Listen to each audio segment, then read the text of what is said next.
এ জাতির অভিভাবক, এ জাতি সব সময় অভিভাবকের তত্ত্বাবধানেই থাকে। এই অভিভাবকরা অভিভাবকত্ব পালন করেন পাঞ্জাগানা নামাজে ইমামতির মাধ্যমে, জুমার দিনে খতিব হিসাবে অভিভাবকত্ব পালন করেন, সালাতুল ঈদাইনে অভিভাবকের দায়িত্ব পালন করেন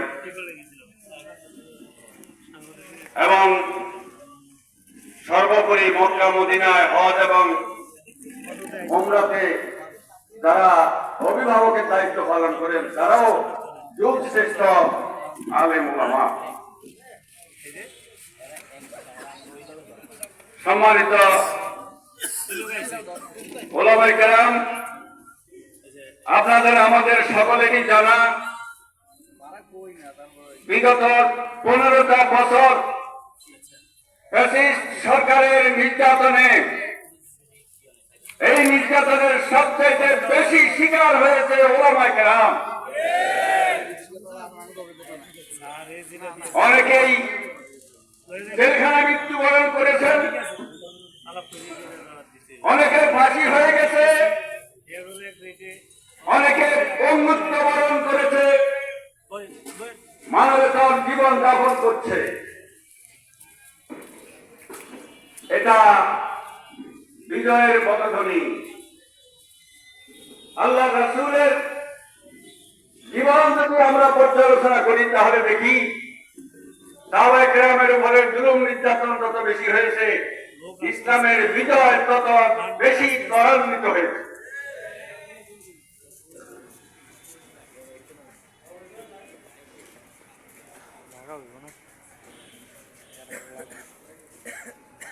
নির্যাতিত নিষ্পেষিত জাতির এই অভিভাবকরা আজকে সমবেত এবং সবাই ওলামায়ে কেরাম সংগঠিত। আল্লাহর কোরআনের ঘোষণা মতে আকিমুস সালাত যখন আমাদের উপর ফরজ, আকিমুদ্দিন সমানভাবে আমাদের উপরে ফরজ।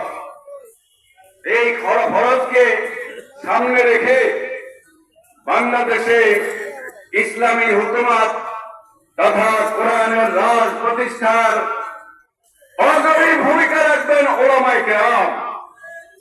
যেহেতু সকল ক্ষেত্রে ওলামায়ে কেরাম অভিভাবকের দায়িত্ব পালন করেন, জাতীয় সংসদেও আগামী দিনে ইনশাআল্লাহ ওলামায়ে কেরামের নেতৃত্বে জাতীয় সংসদ চলবে।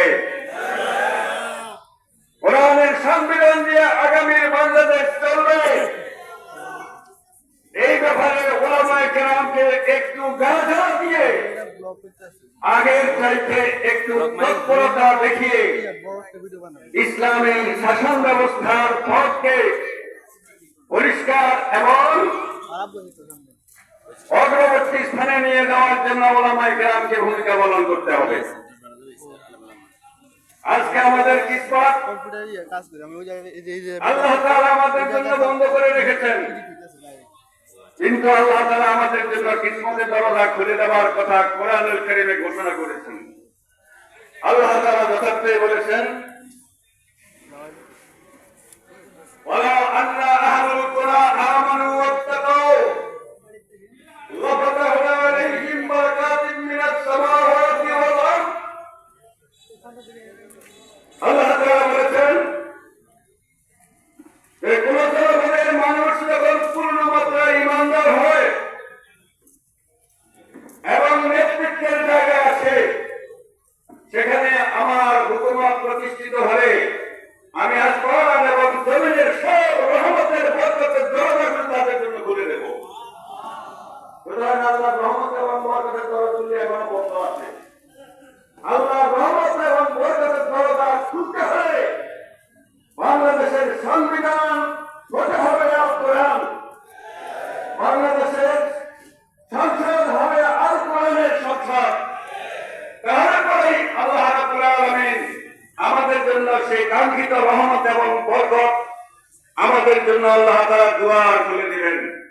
ওলামায়ে কেরামের প্রতি যার যার অবস্থানে থেকে আগামী দিনে ইসলামী হুকুমত প্রতিষ্ঠার জন্য সকলের ভূমিকা, যথাযথ ভূমিকা কামনা করে আমার সংক্ষিপ্ত কথা এখানে শেষ করলাম। ওয়া মা তাওফীক ইল্লা বিল্লাহ। আসসালামু আলাইকুম ওয়া রাহমাতুল্লাহ।